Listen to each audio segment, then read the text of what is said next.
અમે Rajkot Sorathiyawadi circle 80 foot road બાજુ અમે રહી છીએ અને મારી દીકરી આજથી 2 મહિના પહેલા 2 થી સવા 2 મહિના પહેલા ઇલિયાસ નામનો વ્યક્તિ રાત્રે 2:30 વાગે એને 4 વ્હીલમાં લઈ ગયો હતો અને થોરાળા પોલીસ ચોકીમાં અમે અરજી કરેલી। ત્યાંથી અમને સમાચાર મળ્યા, એનું લોકેશન પણ મળી ગયું, એટલે છોકરાને બીક લાગતા મારી દીકરીને એને સોમનાથમાં રેડી મૂકી દીધી અને દીકરીએ અમને કોકના ફોનમાંથી ફોન કર્યો એટલે અમે તેને લેવા ગયા સોમનાથ અને બીજે દિવસે સવારે થોરાળા પોલીસ ચોકીમાં હાજર કરી અને મારા ઘરમાંથી 85,000 ની ચોરી પણ થઈ હતી।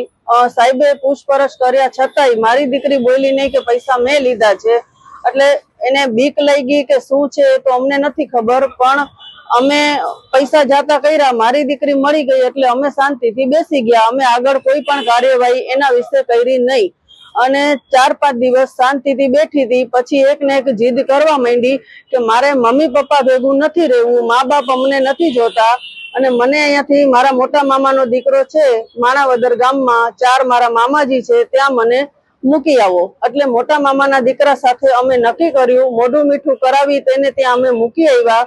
સગાઈની જેમ જ મોઢું મીઠું કરાવ્યું, તેને ત્યાં મૂકી આવ્યા અને ત્યાં 1.5 થી પોણા 2 મહિના રહી।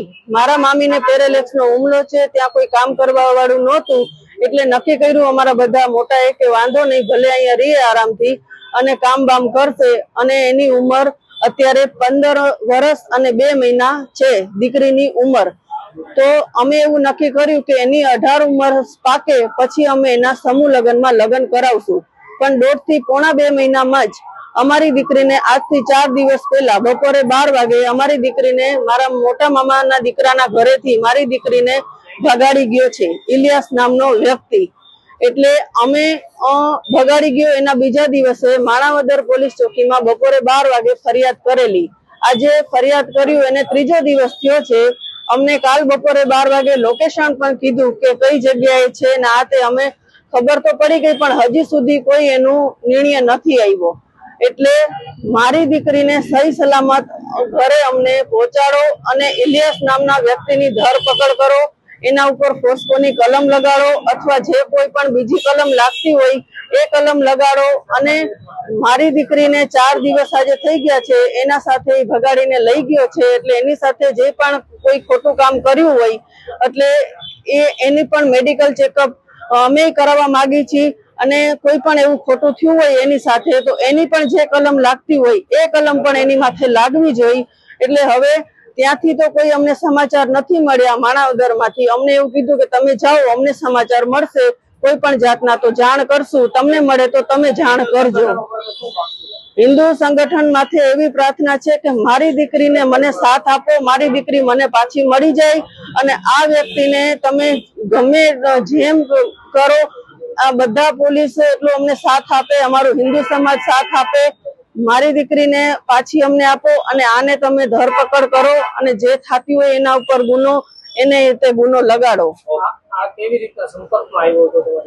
અમે 80 ફૂટના રોડ બાજુ 7 થી 8 મહિના થયા રહેવા ગયા છીએ। ત્યાં જિલ્લા ગાર્ડન થી આગળ આપણે જઈએ ત્યાં પાનની દુકાન છે, ત્યાં એ છોકરો બેસતો, મારી દીકરી ત્યાં જાતી દુકાને 5 થી 6 વાર। એટલે એને કેવી રીતે કોન્ટેક્ટ થઈ ગયો અને ઈ છોકરાએ મારી દીકરીને એના નામનો સિમ કાર્ડ પણ લઈ દીધો હતો અને મારા ઘરેથી પૈસા લઈ મારી દીકરીએ મોબાઈલ લીધો અને આ મારી દીકરી સોમનાથમાંથી પકડાઈ ગઈ તો ઈ મોબાઈલ પણ ઈ છોકરાને પાછો આપી દીધો અને સિમ કાર્ડ પણ એને આપી દીધો। એટલે ઘણું બધું અમારું નુકસાન થઈ ગયું અને આ છોકરાએ અમારી છોકરી પર શું કર્યું છે અમને નથી ખબર। અમારી છોકરી અમારું માનતી જ નથી, ઈ ઇલિયાસ નામના વ્યક્તિનું જ માને છે। ઈ બાળક બુદ્ધિ છે, એનામાં સમજ નથી અને આ એનો ગેરઉપયોગ કરે છે। અમારી માંગ તો એમ કે અમારી છોકરી ઘરે આવી જાય સહી સલામત, એવી અમારી માંગ છે અને આને આ વ્યક્તિને સજા પડવી જોઈએ। આ લવ જીવનનો વિકસો ન કરે, આ બધું એને હલવાડવાના ધંધા કર્યા।